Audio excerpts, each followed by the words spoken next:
Juan, fala, Airo. Tá vendo aquela morena no meio do salão? Claro que tô. Fica na sua que ela já tá na minha. Você tá vendo aquela loirinha? Tô vendo. Aquela é minha.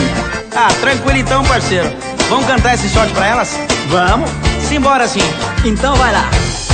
Quem é que nunca fez loucuras por alguém? Fez coisas que não convém por causa de uma paixão.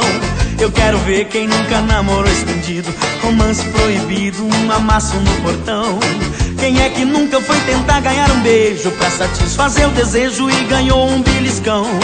Quem nunca deu uma olhadinha na Raimundo e foi pego flagrando a bunda e ganhou um bufetão? Todo mundo tem o seu lado safado, um jeitinho insinuante de olhar.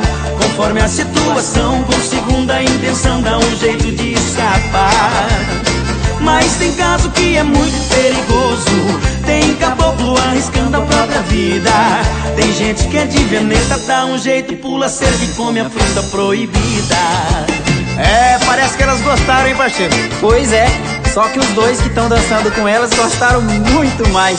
Então vamos acabar logo com esse shot. Aperta o passo, gaiteiro. Quem é que nunca fez loucuras por alguém e fez coisas que não convém por causa de uma paixão?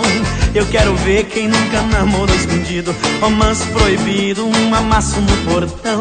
Quem é que nunca foi tentar ganhar um beijo pra satisfazer o desejo e ganhou um beliscão? Quem nunca deu uma olhadinha na Raimundo, foi pego flagrando a bunda e ganhou um bufetão? Todo mundo tem o seu lado safado, um jeitinho insinuante de olhar.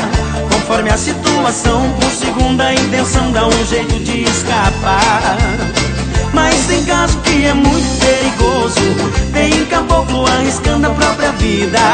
Tem gente que é de veneta, dá um jeito e pula cerca e come a fruta proibida. Todo mundo tem o seu lado safado, um jeitinho insinuante de olhar. Conforme a situação, com segunda intenção, dá um jeito de escapar. Mas tem caso que é muito perigoso, tem caboclo arriscando a própria vida. Tem gente que é de veneta, dá um jeito e pula cerca e come a fruta proibida.